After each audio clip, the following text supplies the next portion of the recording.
Это автоматическая счетная машина, считает монеты, соответственно, определенный номинал уже отсортирован. Этот аппарат, похожий на электронные весы, за несколько секунд может пересчитать 1000 монет. Все образцы современной банковской техники сегодня представили в Нацбанке Республики.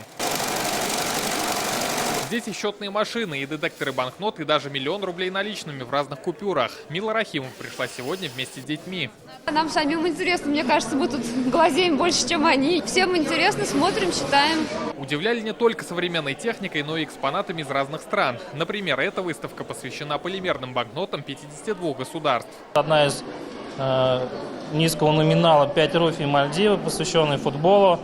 Защитные признаки от линии переливаются. Для самых маленьких денежные ребусы и квесты, а дети постарше могли определить свой рост в миллионах рублей.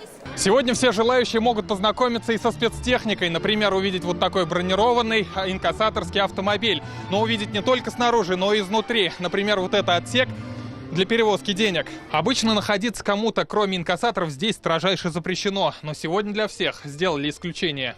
Сегодня на витринах редкие банкноты и денежные знаки. Посетители увидели образцы слитков и настоящие старинные сейфы. В историю финансов окунулись более 1000 человек. Дни открытых проводятся для того, чтобы, во-первых, больше рассказать о деятельности Банка России, во-вторых, для того, чтобы путем разных мероприятий, активностей повысить финансовую грамотность населения. День открытых дверей проходит 4-й год подряд во всех отделениях Нацбанка страны. Рамиль Галиуллин, Алмаз Зайдинов, ТНВ, Казань. Смотрите все новости дня, программы и фильмы в наилучшем качестве на YouTube-канале ТНВ. Подписывайтесь.